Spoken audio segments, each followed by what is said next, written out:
Misión Cristiana, la palabra que cambia, internacional, presenta Estudio Bíblico con nuestro pastor general Wilber Rodríguez.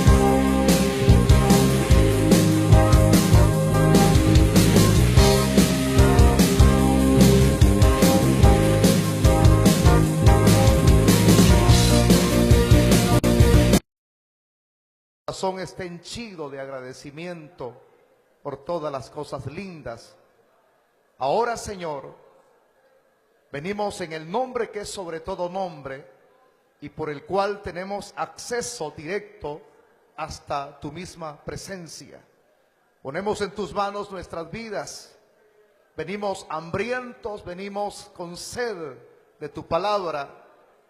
Si no tuviese objetivo, motivos, el poder estar acá en este recinto. Pero nuestra hambre espiritual nos mueve, Señor, no importando el sitio geográfico de donde vengamos. Aquí estamos sedientos. Sacia nuestra sed, sacia nuestra hambre, Señor, y haz que haya un mover impresionante de tu Espíritu Santo en medio nuestro.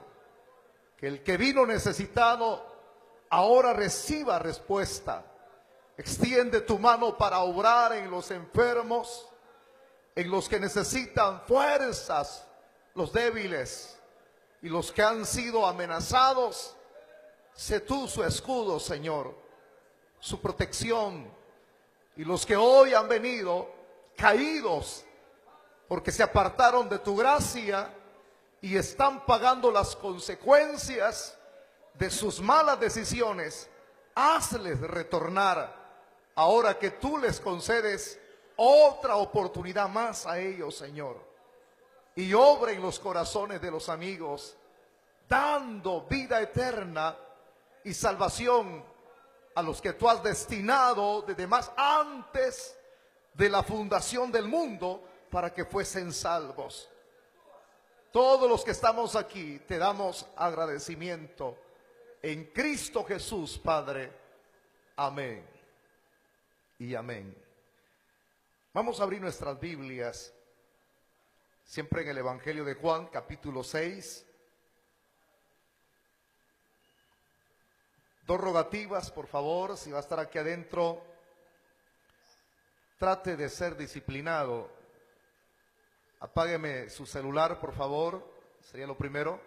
Dos, a la hora de estar dando la exposición de la palabra, no vaya a estar conversando, ni mucho menos, a no ser que haya alguna emergencia. Usted tendría toda la razón, pero si no hay ninguna emergencia, entonces estése quietecito, ¿verdad? Y ahí tratando de retener lo que Dios nos va a hablar a todos aquí, a nivel general. Capítulo 6, entonces, del Evangelio de Juan. Vamos a leer los versículos del 27 al 28. Hoy vamos a terminar en en la tercera parte de este tema. Hoy sí vamos a culminar el tema, la respuesta de Cristo hacia los falsos discípulos. Porque una cosa es hablar de lo genuino y otra cosa es hablar de lo falso. La otra semana, si Dios nos permite la vida, va a ver usted la reacción de lo falso. Así como hay una reacción de lo genuino, hay una reacción de lo falso. Y la reacción de lo falso es que, a pesar de haber visto los milagros, estoy adelantándome, ¿verdad? Porque aquí tengo ya toda la temática que voy a exponer. A pesar de haber visto los milagros, el falso siempre sigue exigiendo más milagros para poder creer. En cambio, el que es genuino, basta con solamente creer por la fe y camina rendido y fiel a aquel que lo ha llamado. Así es que vamos a culminar la tercera parte de este tema, la respuesta de Cristo hacia los falsos discípulos. Dice el versículo número 27, de la manera como está escrita la palabra. Algunas expresiones ya las expliqué pero voy a leer todo el texto. Trabajad no por la comida que perece, sino por la comida que a vida eterna permanece, la cual el Hijo del Hombre os dará, porque a este señaló Dios el Padre. Entonces le dijeron: ¿qué debemos de hacer para poner en práctica las obras de Dios? Respondió Jesús y les dijo: esta es la obra de Dios, que creáis en el que Él ha enviado. Por favor, tome su asiento los que han venido para sentarse.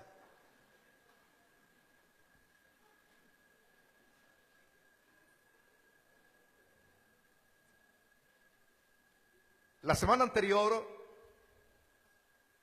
comenzamos a observar cómo el Señor confrontó a estos falsos discípulos y comenzó a darles una admonición. Acuérdense que la palabra admonición es lo que nosotros comúnmente conocemos como exhortación.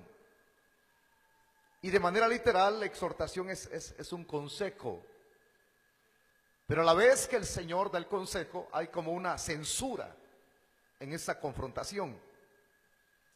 Porque es muy fácil decir: oh, ¿dónde te encontrabas? ¿Dónde estabas? Y como no es una pregunta relevante, el Señor entonces no dio una respuesta. Y fue donde vino la censura, la confrontación. Porque conocía el corazón de estas personas que le buscaban a Él por tratar de saciar una necesidad en su vientre. Para aquellas personas que en algunas ocasiones quizás como que no entienden algunas cosas que yo expreso desde acá. Alguien me dijo hace unas semanas atrás: pero usted dice la expresión vientre, y vientre solo tienen las mujeres. Pero si usted le agrada leer, cuando se habla de estómago, no importa los dos sexos, también se le puede llamar vientre al estómago. Por eso, cuando digo la expresión vientre, no solamente me refiero acá que el Señor no se dirigió a las mujeres, sino de manera generalizada a la cantidad de personas a las cuales Él tuvo que confrontar. Él conocía entonces que estas personas querían saciar su vientre, su estómago.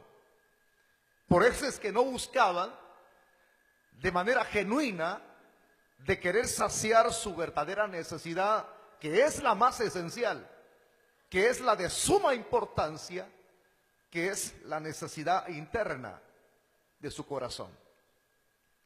Entonces, ahora que los hubo confrontado, el Señor no los va a dejar simplemente con la confrontación, con la censura, porque Él no deja a nadie así.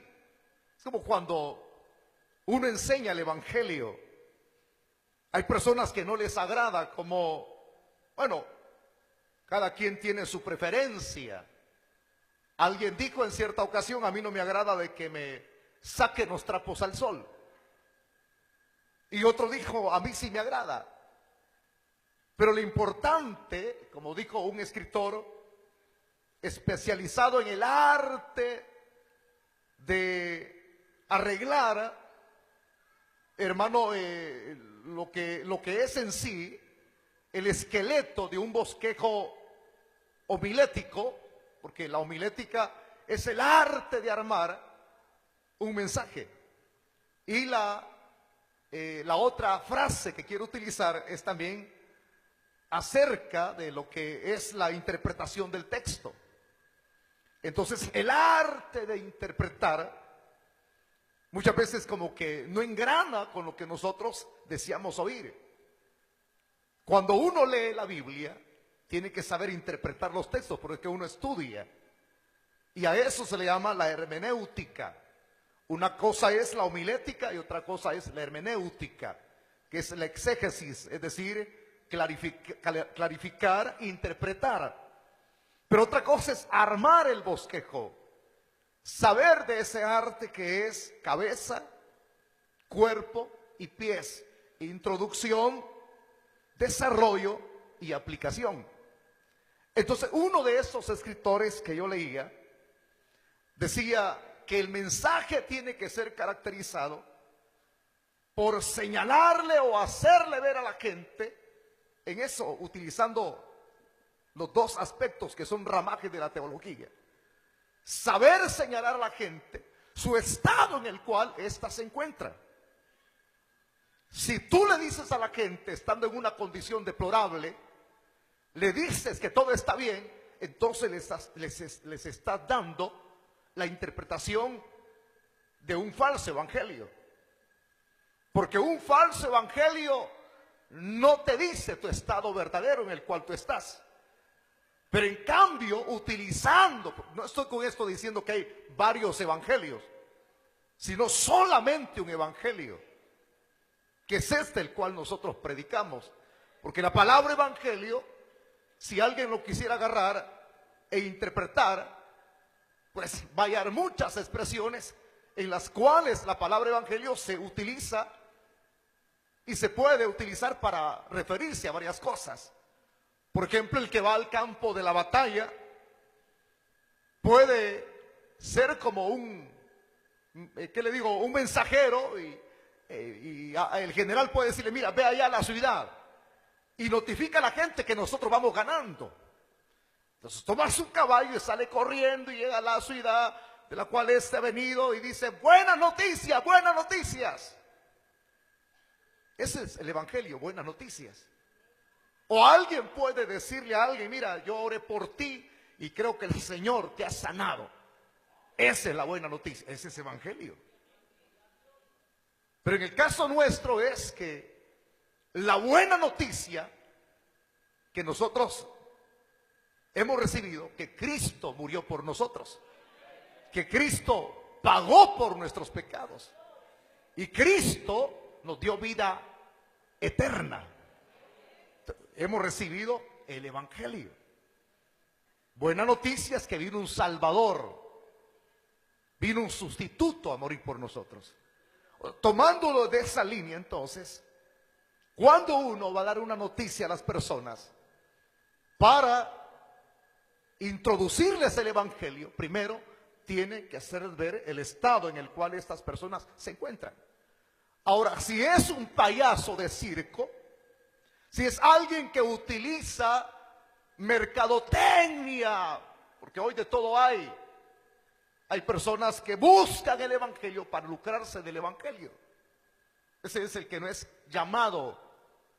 Por eso es que decía Charles Swindoll en una de sus literaturas, de los muchos libros que él tiene, él decía que en cierta ocasión él fue llamado para dar clases en una universidad, pero él tomó la decisión mejor de quedarse en la iglesia donde él pastoreaba, porque en ese momento para él era lo más importante ser pastor de ovejas. Porque cuando una persona es pastor de ovejas, huele a ovejas.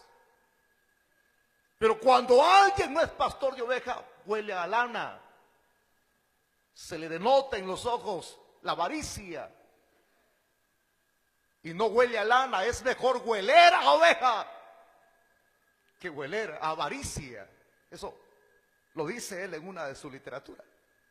Entonces, cuando se aplica el verdadero evangelio y no se introduce mercadotecnia, ni mecanismos o métodos que no van de acorde a la palabra, sino que uno está consciente que ha sido llamado a predicar el evangelio tal como está escrito. Y no importa si las almas quizás rehúsen el no oírlo, porque las personas así son.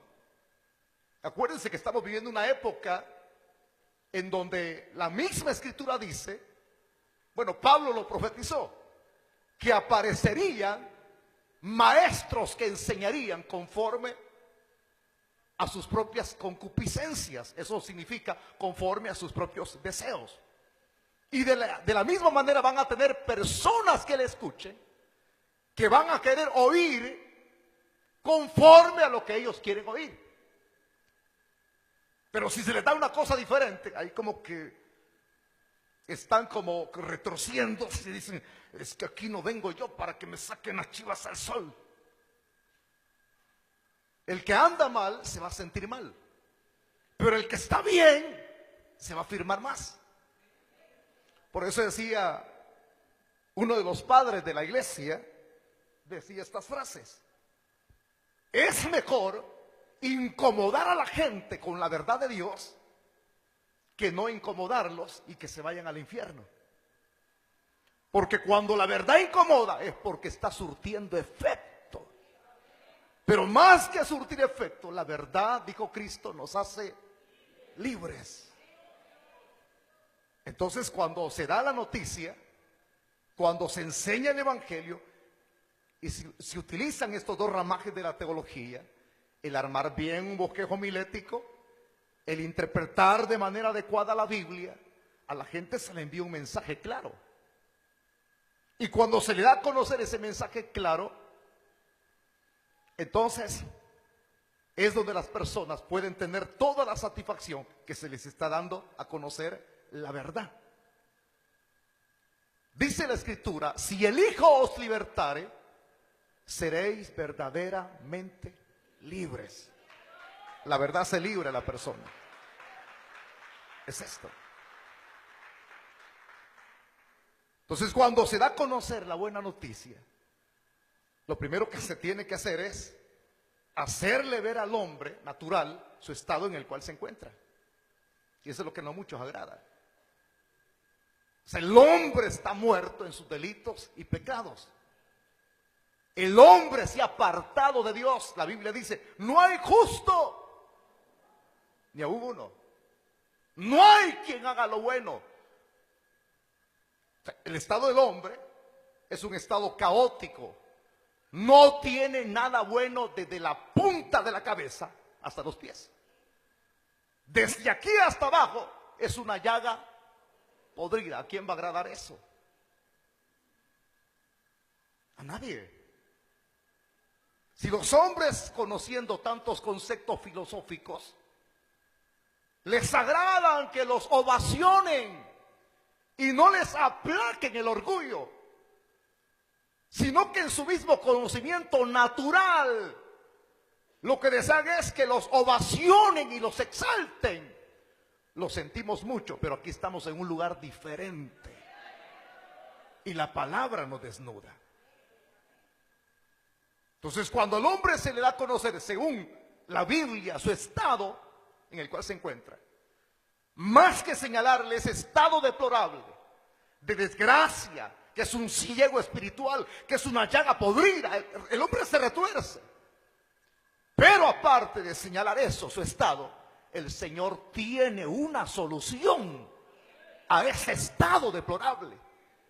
No solamente se deja a la persona, porque nosotros podemos estar diciéndole al adúltero: adúltero, si no te arrepientes te vas a condenar. Y podríamos estar señalando una y otra vez al fornicario, al perdido, y se va a retorcer y no le va a agradar. Pero ¿qué tal si yo le señalo su incapacidad espiritual, su error, pero también le señalo la solución, el camino, la cura a su problema? Entonces eso es lo que se da en segunda instancia.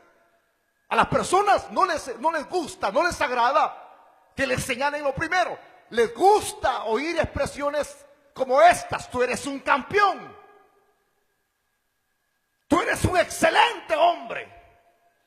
Yo tuve un mentor de los más excelentes aquí en El Salvador, un hombre de Dios que hacía lo que yo estoy haciendo, sin ningún tapujo, sin ningún pelo en la lengua.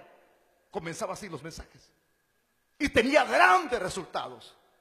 Hombre, en ese tiempo era la iglesia más grande de El Salvador, de 25,000 a 30,000 miembros. Él no andaba inventando, porque hay gente que inventa. En sus libros pone 15,000 miembros. Si hay gente que les ha ido a contar hasta las sillas. Entonces, en esa época, este personaje era un hombre de Dios, mano. Pero hoy comienza, yo veo sus videos de vez en cuando. Hoy comienza diciendo la gente: ¿dónde están las princesas? ¿Dónde están los príncipes? No, eso cualquiera lo halaga. Porque en su casa muchas de ustedes son tratadas como escobas. Hoy ese día estuve en un súper y aquí lamentablemente yo me quedé en el carro, mi esposa fue a comprar, yo estaba estudiando. Entonces me quedo y de repente un señor parquea el carro y le dice a su esposa: anda a comprar la carne, vamos todos en familia, mi amor, anda. Fiona le dijo. ¿No saben ustedes quién es Fiona? La esposa de Chuer. Pobrecita, llorando se quedó en el carro. Eso cualquiera halaga, porque si en la casa dice trapeador, y si viene acá a la iglesia y dice princesa o príncipe, pues él así trata a la gente. ¿Dónde están los príncipes? ¿Dónde están las princesas? Y las hermanas así. Pero sí, ¿qué tal si comenzamos así, de esa manera? No va a agradar, porque la gente quiere que lo exalten, el orgullo. El evangelio lo que busca siempre es aplacar, derribar el orgullo. Con el orgullo no podemos entrar a un lugar diferente a este, hermano. ¿Por qué? Porque las expresiones de la Biblia, siempre cuando una persona está llena de orgullo, va a tener un antagonismo hacia la palabra.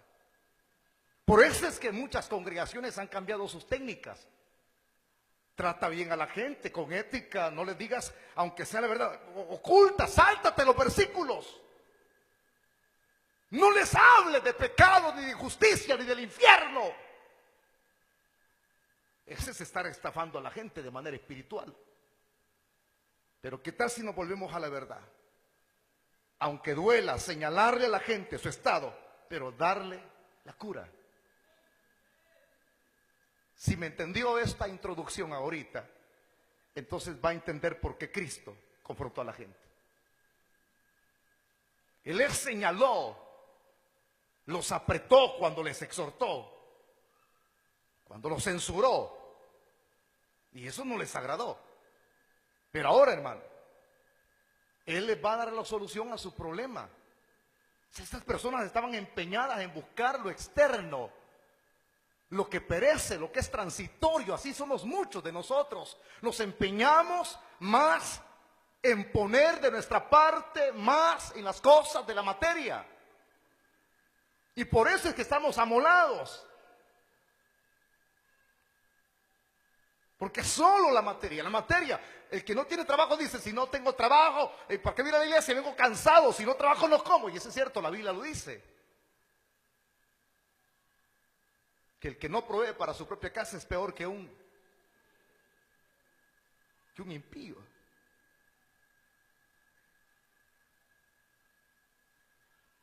Por eso trabajo y por eso llego cansado a la iglesia y por eso no voy a la iglesia y por eso no me congrego todos los días. Armamos nuestra propia defensa apologética y nos damos la razón a nosotros mismos. Y hacemos las cosas de Dios a un lado. Si pusiésemos por obra la palabra de Dios en una semana, nuestra vida fuera diferente. Pero nos afanamos más los seres humanos en lo que es transitorio. Y el Señor confrontó eso, como diciendo: la prioridad de ustedes no tiene que ser la comida, hombre, sino que ustedes tienen que buscar lo espiritual primero. Lea el versículo, por favor. Trabajen, les dice. La solución, ¿verdad? Y fíjense, hermano, que en el original de la Biblia, en el griego, ese es un mandato. Trabajar.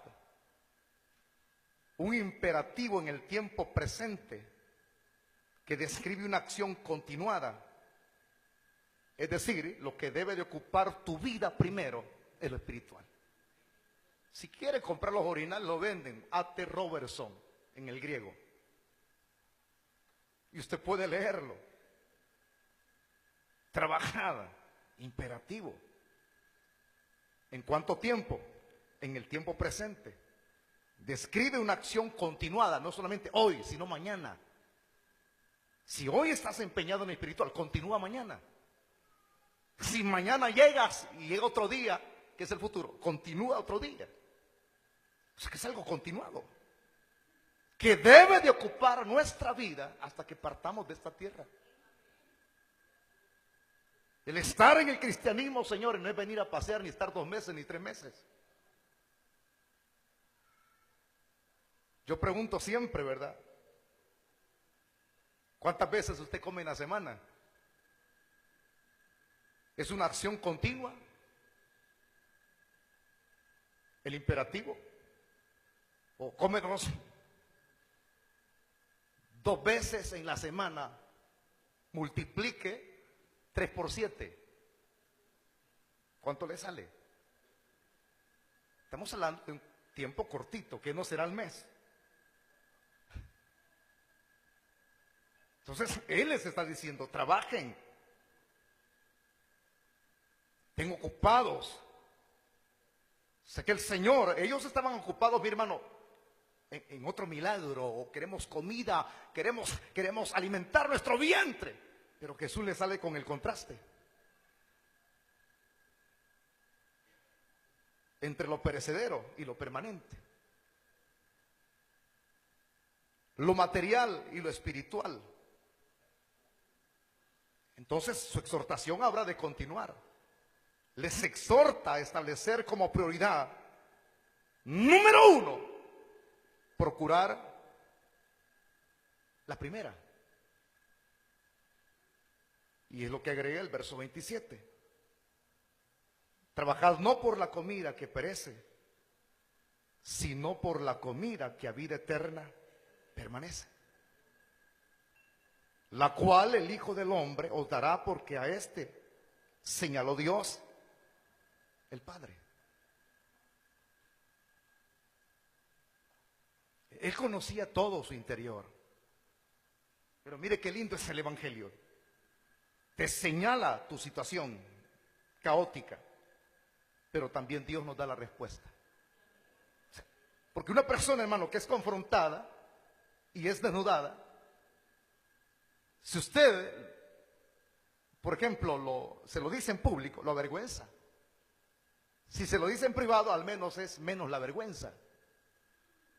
Pero si se dice en público, entonces es lo más adecuado que si algo se va a decir en público, dele la salida a su problema. Dele la respuesta a su situación. ¿Qué puedo hacer yo? El Señor siempre tenía una respuesta a todo. Y Él les dice que busquen lo más importante, el pan que a vida eterna permanece. Si usted lee los evangelios, va a encontrar frases como estas. Y siempre tomándolo como primera prioridad. Buscad el reino de los cielos y su justicia, y luego todas las demás cosas vendrán por añadidura. Por nada estéis afanosos, no sean como los gentiles, ¿verdad?, que se afanan. ¿Cuáles son los afanes de la gente natural del mundo? ¿Qué habremos de comer? ¿Qué habremos de vestir? Cuando Dios conoce todas nuestras necesidades. Quiero que no pasemos por alto esto. A pesar de señalarle a esta cantidad de gente lo que tienen que hacer, lo que tienen que tener como primera prioridad, el Señor jamás se olvida que el hombre necesita de lo externo. El Señor está interesado, pero lo primero, que abastezcamos nuestro corazón de lo espiritual. Pero no se olvida de lo integral del hombre, de lo que el hombre necesita. Si yo le preguntara ahorita, ¿a cuánto Dios les proveyó comida este día? ¿Va que no se murió de hambre? Y muchos no tienen trabajo. De hambre, hermano, nadie se muere. Pero de hambre espiritual sí, fíjese. Por no entender y no buscar lo más importante. ¿Qué más es más grave? ¿Morir de hambre física o morir de hambre espiritual? ¿Mm? Estamos en un tiempo en donde la gente tendrá comezón de oír hambre. Y lo que van a escuchar son cosas ridículas y no palabras.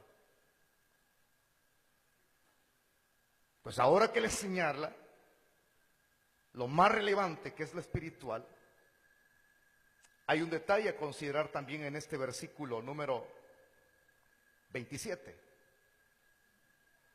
Al señalarle lo más importante, sino por la comida que vida eterna permanece. Ahora, ¿quién podría darles esta comida? Porque aquí no se puede señalar a cualquier hermano, ni algún santito, ¿verdad? ¿Quién es el único que puede abastecer la necesidad interna del hombre? Hay personas que dicen, mira, cuando tú tengas una necesidad, vete para Sonsonate, allá donde el hermano Santos dice. Que no es mi hermano ni el suyo. Porque para que alguien llegue a la postura en la cual usted está, necesita nacer de nuevo. Y le dan la dirección allá por Chalchuapita. Hay una señora que es buena para endulzar el oído. Y utiliza un gran trapo en la cabeza. Y ahí van los cristianos a que les endulcen el oído. Porque eso le gusta a mucha gente. Eso le agrada a la gente. No se puede señalar a una persona común y corriente para que abastezca la necesidad espiritual. No se puede. Cristo encomió eso, hermano, el que tiene hambre. En el monte de las bienaventuranzas, en Mateo, el Señor dijo, bienaventurados los que tienen hambre de justicia. Hambre. Si tienen hambre, esto no se trata de comer cualquier cosa. En el hambre física usted puede comer cualquier cosa en el tiempo en el cual usted habrá de comer algo. Porque no puede estar comiendo cada rato, eso es gula y la gula es pecado. Pero en ese tiempo, hablando de lo espiritual, el único, cuando usted diga hambre, el único que puede saciarla y abastecerla, no es María, no es Pedro, no es Juan, no es Mateo, no es algún otro santito. Y aquí voy a derribar los conceptos erróneos que hay, porque hay gente que estando en el Evangelio, no sé qué tiene en la cabeza, bueno, prefieren ganar adeptos y para todo hay gente, para todo hay gente, para escuchar falsedades como para escuchar la verdad. Y va a oír usted expresiones como estas: todos los caminos llevan a Dios y todas las religiones y las sectas llevan a Dios. Decía alguien en una reunión ecuménica, cuidado hermano, porque eso se está dando en este país. Ecumenismo es unidad, un solo pensamiento, una sola creencia, una sola fe. Aunque aquel diga que su Dios es ala de pollo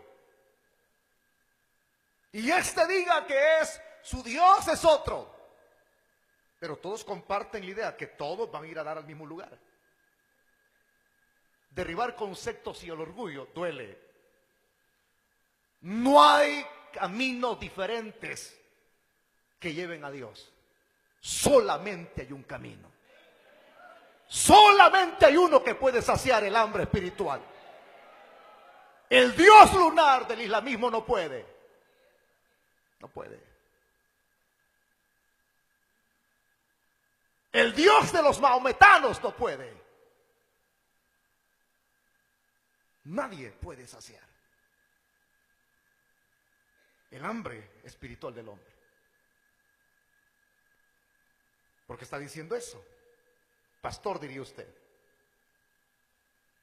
Porque aquí se menciona en el verso 27 la cual el Hijo del Hombre os dará. Porque a este señaló Dios, el Padre. Denote, vamos a unir las dos frases. El único que puede llenar los vacíos y saciar el hambre espiritual y dar la verdadera comida espiritual la cual la gente necesita, es al cual el Padre señaló, el cual el Dios Padre, dice una expresión de un comentario bíblico, selló. Pero aparte de esa expresión hay otro comentario bíblico que también dice las siguientes frases. Esa expresión que aparece última en el verso 27. Señaló. Ese señalar es como que si Jesús, dice este otro comentarista, llevara el sello de aprobación y autentificación. ¿Cómo? Es decir, que lo que él realizaba, lo que él hacía, autenticaba, confirmaba por quién había sido enviado. Sus milagros evidenciaban quién era Cristo, no era cualquier persona.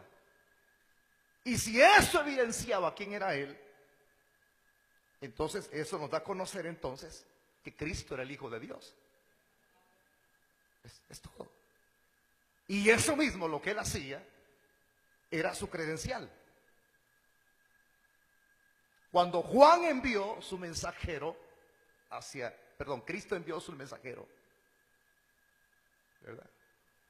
O Juan le envió, ¿verdad? Y llega el mensajero, porque Juan estaba preso y ya estaba a punto de que Herodes le volara la cabeza. Llega el mensajero, aquí nos manda Juan, ¿verdad? Que después esos discípulos iban a ser discípulos de Cristo. Porque para eso Juan se lo señaló, es ahí el Cordero de Dios que quita el pecado del mundo. Aquí nos manda Juan, ¿verdad? Dicen que si tú eres el que estamos esperando, ¿verdad? Entonces viene Cristo y le dice, díganle a Juan que los ciegos ven, los cojos andan. Es la credencial. Y todo lo que les dijo, allá iban los discípulos. Aquí venimos, lo que Jesús nos dijo que te dijéramos. Entonces cuando Juan escuchó esas expresiones, rápidamente dedujo que Cristo era el Mesías. ¿Entienden? ¿Por qué? Porque a él fue el que el Padre señaló, apartó. Y esa es una frase muy, muy importante a considerar, hermano. ¿Por qué digo esto? Porque cuando uno enseña acerca de los 5 ministerios, para que una persona pueda tener ministerio necesita tener un llamado, más que una preparación. Porque hay gente que se prepara y no tiene llamado.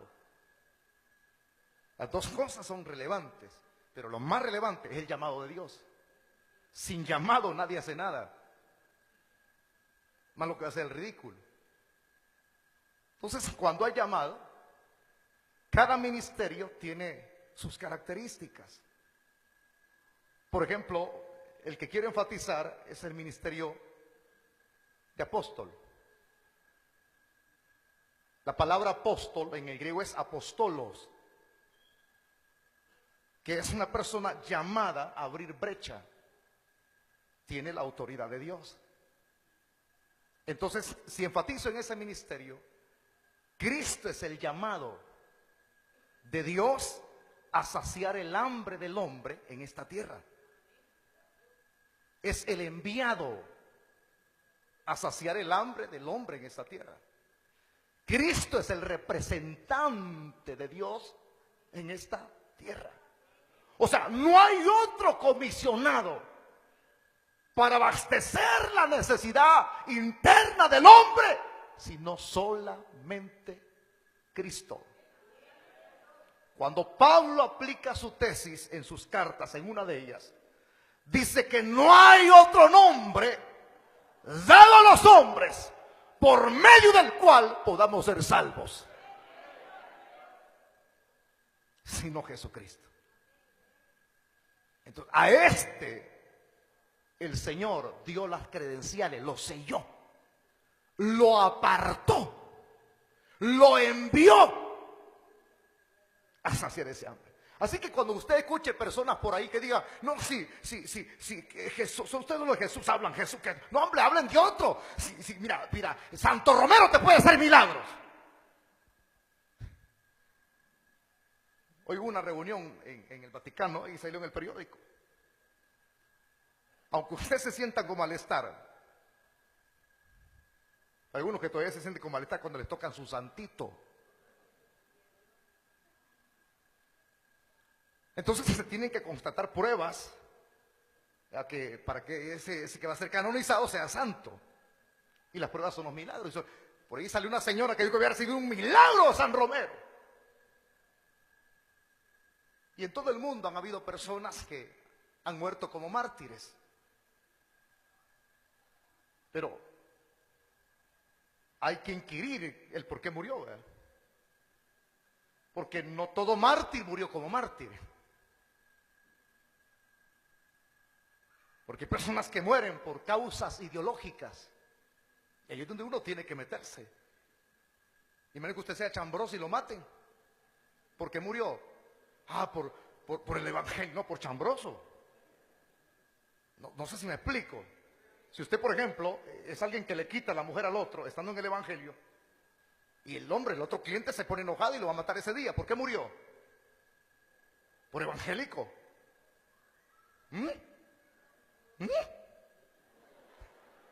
¿Por qué murió? Por haberle quitado la mujer al otro, por adúltero. Usted que le roba el marido a otra y se va de la iglesia y por allá la hallan como que hubiera rana colgada. Entonces me pregunta, ¿por qué murió la hermana? ¿Por qué la mataron? Fue perseguida por causa del evangelio. Es como alguien me viene a contar el cuentecito. Se llevaron preso al hermano.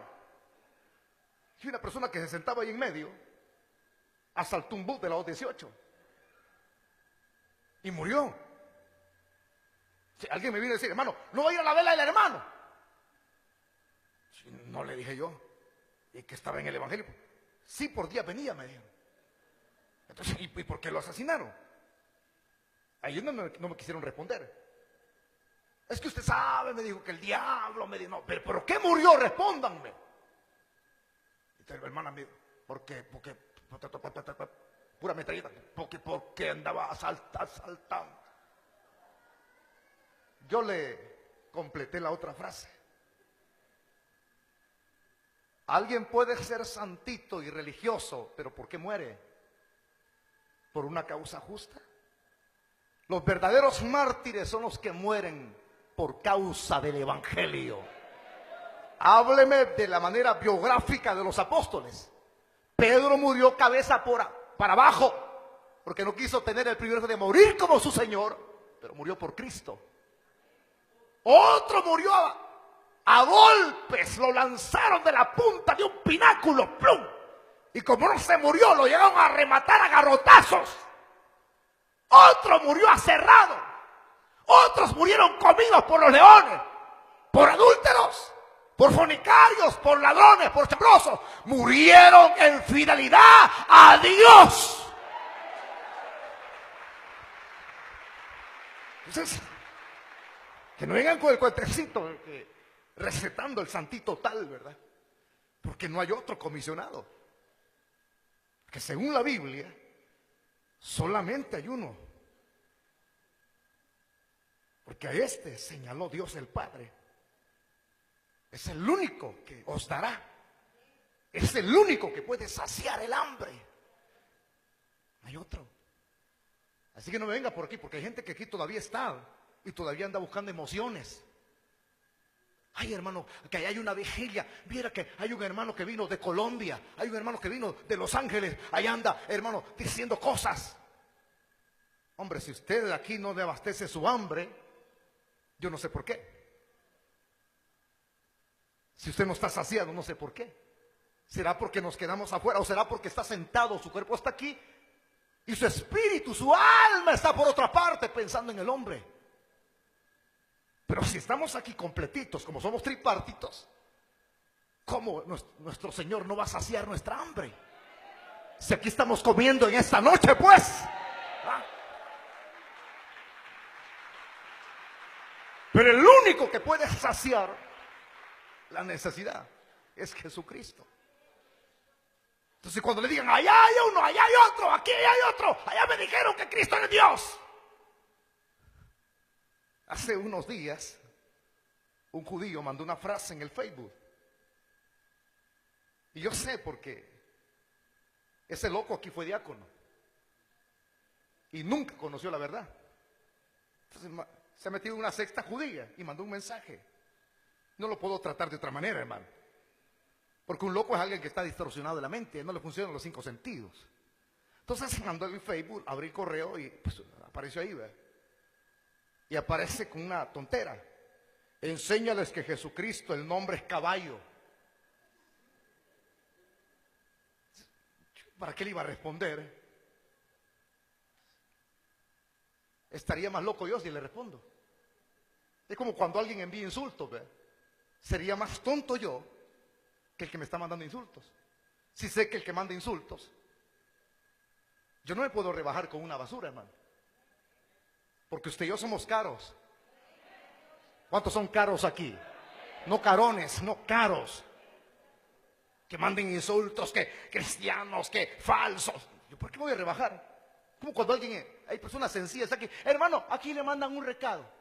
Dice que usted es feo. Si así me tuvo mi mamá, ¿yo qué voy a hacer, pues? Hermano, cuando estar discutiendo, no, diga a la otra persona que ella es la fea. Para que hayan pleitos se necesitan 2. No andar con eso. Hay que envíen mensajes negativos. O sea, no los acepto, no los dijeron. Las palabras se las lleva el viento. Y yo continúo hacia adelante. Pero si hay alguien que aparece diciéndole, hay alguien que te puede abastecer tu hambre espiritual, mira, el algodoncito lleno de perfume, el agua sagrada, el chipilín con venta, ven, ponte aquí a las 3 horas en esta dirección, vas a pagar $5 y tu hambre va a quedar saciada. Que el Señor reprenda al diablo. No hay agüitas de chichipinces, ni algodoncito sagrado, ni rosas de Sarón. Y allá van. ¿Y qué es lo que hacen? Los acuestan y les tiran una manta. Y allá se levantan los tontos y luego vienen a la iglesia.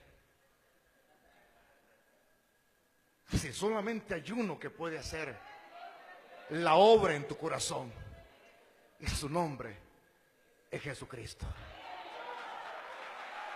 No hay otro. A ese señaló Dios el Padre. Por eso, hermanos, si usted lee la Biblia en el libro de los Hechos, cuando aquel carcelero, ¿verdad?, como era un militar, todos los que participamos en cierta manera en la guerra y fuimos moldeados allí, ¿verdad?, adquirimos un carácter. Pero con ese carácter que hemos venido aquí así, ¿verdad? No, allá dejaste ya tu maleta. El Señor tomó tus cargas. Deja que el Señor te moldee tu carácter. Es que yo digo, aquí no dices nada. Es que yo opino, aquí no opina nada. El que opino soy yo, dice el Señor. O sea, alguien que ha sido militar tiene un carácter y siempre eso se justifica. Es que así soy yo, por eso no trato bien a mi mujer. No, deja de tratar bien a tu mujer, fiera. Por no decir otra cosa. Porque muchos queremos cambiar a nuestro familiar y nosotros lo queremos cambiar. Es que si ella cambia, yo cambio. No, cambia tú primero. Sé el primero en tu casa. Yo me siento este tipo con ese carácter que tenía, el carácter fuerte.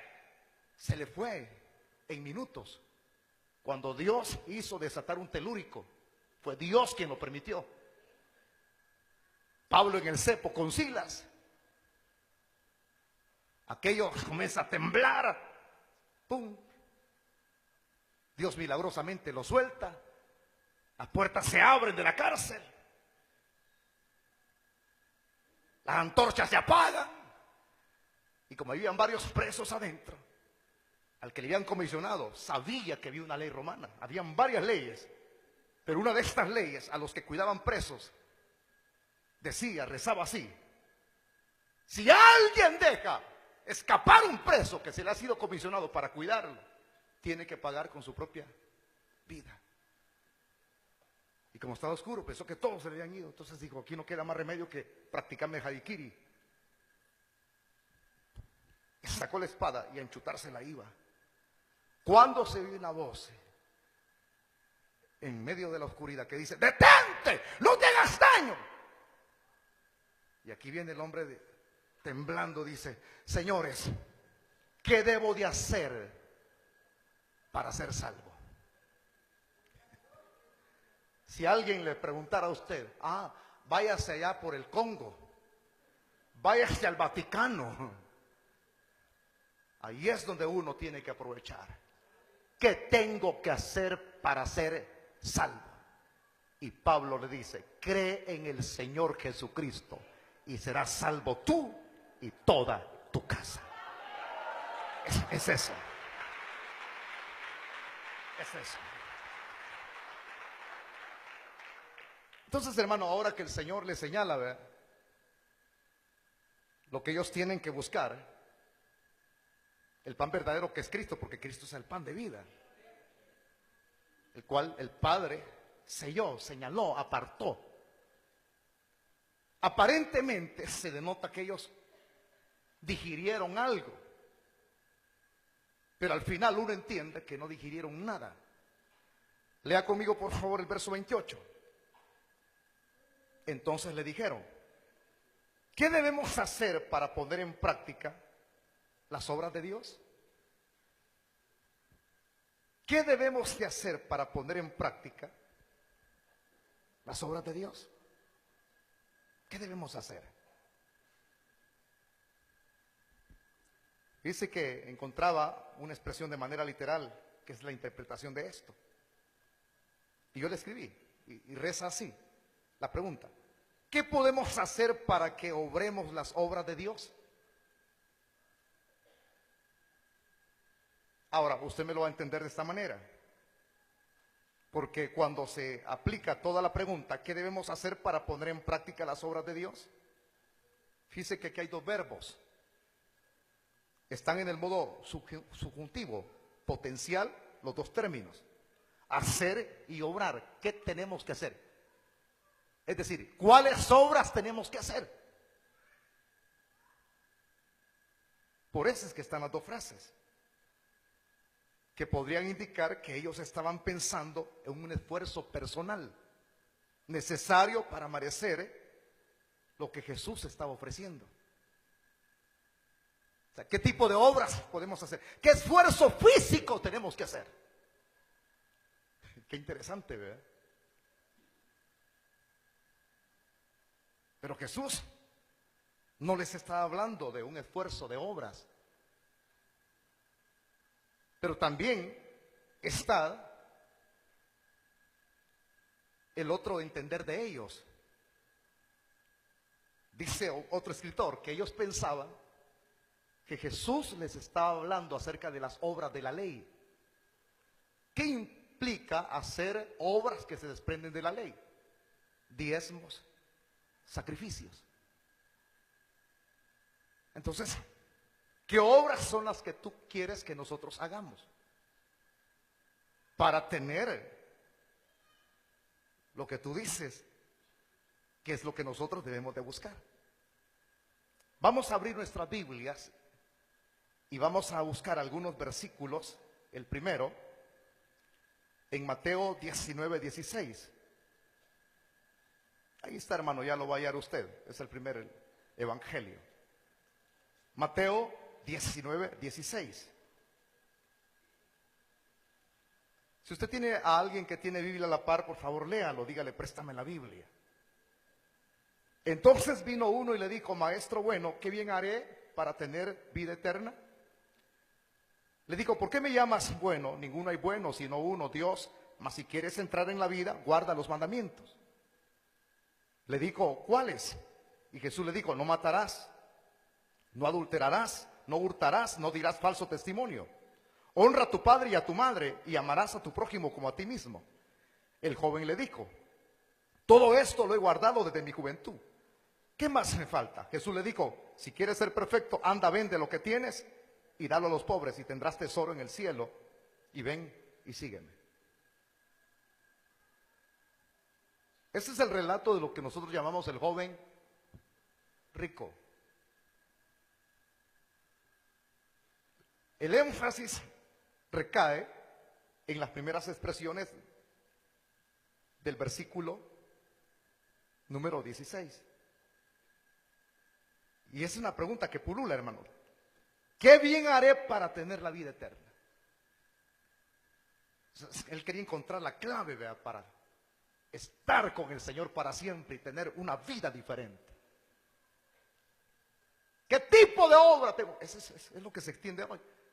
Y es donde intervienen las falsas religiones. Mira, para que tengas y estés a la par de Alá, mata a unos 15 israelitas. A los creyentes del Islam, porque hay dos tipos de creyentes. Hay dos tipos de creyentes. Unos son los que se aplican a vivir de manera pacífica. Y hay otros que aplican la fuerza, como reza una cláusula en el Corán. Ellos llaman infieles a los que no están dentro de su religión. Y hay una cláusula que reza así: si no se pueden someter de manera voluntaria, fuérzalos.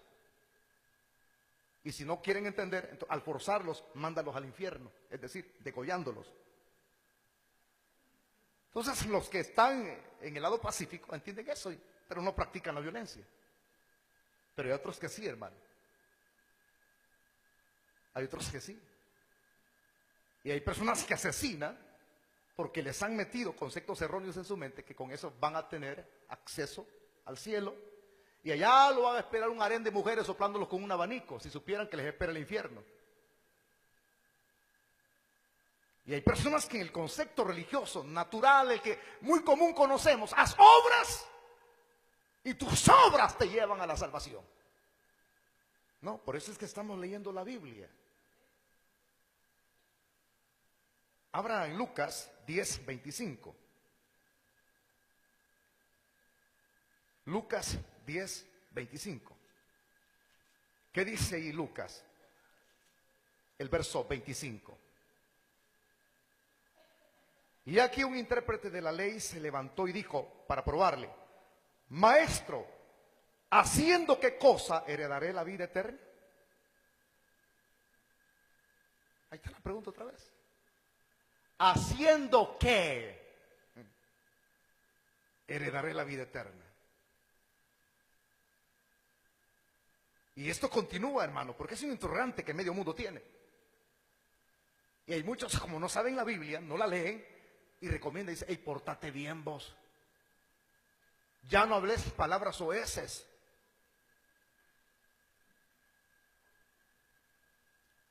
Ya les voy a enseñar que el cambio de conducta y de proceder, de pensamiento, no viene por su esfuerzo físico. Porque cuando usted hace el esfuerzo físico de no chupar, de no endrogarse, volverá a caer. Pero cuando es obra de Dios en el corazón, es una cosa diferente. Es una cosa distinta. Esforzate en ser buena persona. Que de repente está en la casa y lo provoca a cólera. Ya van a ver, papi. Si me comprometí a no ser malcriado.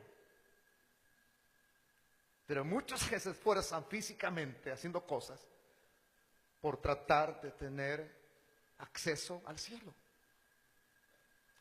Le voy a llevar, hermanos, a Tito, la epístola de Tito, que está cerca de Hebreos. Quiero que ojee su Biblia, por favor, hermanito, y busque conmigo ahí la epístola de Tito. Tito 3:5 dice así: nos salvó no por obras de justicia que nosotros hubiéramos hecho, sino por su misericordia, por el lavamiento de la regeneración y por la renovación en el Espíritu Santo. Ahí está la respuesta de Tito. ¿Cómo es que Dios salva? ¿Por obras de justicia que nosotros hubiéramos hecho? No, hermano. Entonces, ¿en base a qué una persona pueda ser salvo? Pueda tener la vida eterna. Dice, por su misericordia y por el lavamiento de la regeneración, por la renovación en el Espíritu Santo. Por eso es que somos salvos. No por obras, dice el apóstol San Pablo, para que nadie se gloríe, sino que la salvación es por gracia y por fe. Pablo escribe a los romanos en el capítulo 5. Justifíquense, dice Pablo, sean absueltos, sean declarados justos, aunque sean culpables. Pero ¿cómo un culpable puede ser declarado justo, inocente, si es culpable? Y Pablo dice, justificaos pues por la fe, tenemos paz para con Dios por medio de nuestro Señor Jesucristo. Es eso. Es eso, hermano. No hay otra cosa. Yo creo que más claro no podemos decirlo, ¿verdad? No hay vuelta de hoja, es Cristo el medio. ¿Qué debemos de hacer para poner en práctica las obras de Dios? Verso 29, y termino con esto. Respondió Jesús y les dijo, esta es la obra de Dios, que creáis en que en Él ha enviado. ¿Qué tenían que hacer? ¿Cumplir las demandas de la ley? ¿Ah? No. Dios no demanda eso, que alguien se vaya a agarrar una piedra y vaya para esquipar la pie. O que se hiera la vena y salga, hermano, de repente en todo Chalchapa a las propias 12 del mediodía. Esa gente lástima, o que carguen ese bulto que lo menean así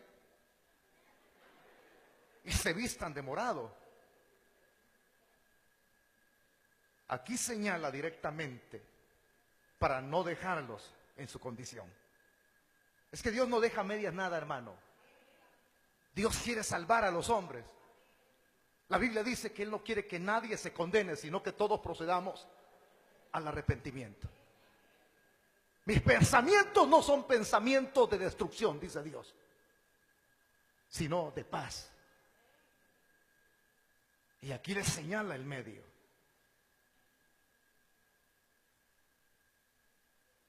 Porque a este señaló Dios el Padre, decía. Y a ese quien ha señalado es del cual se habla aquí. Esta es la obra de Dios, que creáis en Él. Esa es la obra. Ahí está, ya se los mandé. ¿Y ahora qué, pues? En Él crean. Aquí la palabra creer es la expresión en el griego que de manera literal se entiende así: confiar. Es decir, como que si Dios dice, mira, si quieres ser salvo, confía, cree en Él. Hay dos tipos de creer. Uno es el creer creacionista. ¿Cuántos creen que Dios hizo los cielos y la tierra? Eso hasta los demonios lo creen. Así lo dice Santiago, que los demonios creen y tiemblan. ¿Ese es su creer? El creer como común de la gente. ¿Cuántos creen en Dios? Y si usted va de casa en casa, yo creo en Dios. Y si usted va donde el bolo, yo creo en el colocho.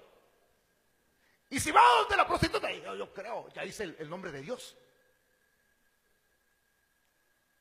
Un creer de creacionista común. Ese creer no lo hace pasar de aquí a este techo ni a estas cuatro paredes. Pero hay un creer que es trascendente. Hay un creer que trasciende y hace abrir los cielos. Cuando aquel hombre estaba con espada acá y con la lanza y vio que Jesús murió dijo estas expresiones: en verdad, este es el Hijo de Dios.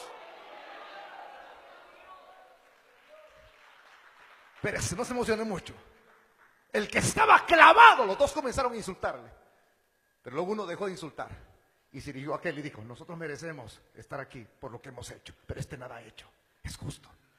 Señor, le dijo, acuérdate de mí. Mire, mire qué tremendo. Cuando llegues en tu reino. Es decir, que este tipo estaba creyendo que el que estaba ahí no era cualquier persona. Estaba recibiendo que el que estaba allí, aunque no tenía cara de rey, ni tenía corona, ni tenía el manto de púrpura, ni tenía que estar cuerpo de rey, pero por revelación estaba recibiendo que ese era el Rey de Reyes y Señor de Señores. Creyó en él, creyó en él, creyó en él. Y como creyó en él, él le respondió y le dice: hoy mismo le dijo, como diciendo, por haber creído, por haber marcado la diferencia, estarás conmigo en el paraíso. Oh, gloria a Dios. Levante su mano y dé gloria a Dios. Es eso lo que el Señor señaló. Cuán dundo éramos nosotros, ¿verdad? Yo era un dundo siguiendo una secta. Estuve por 2 años y medio metido en el mormonismo. Sabía de memoria las páginas del libro de Mormón, perla de gran precio, doctrinas y convenios. Andaba engañando a la gente y ya unos meses me faltaban para salir a misión. El desgraciado, decía aquí.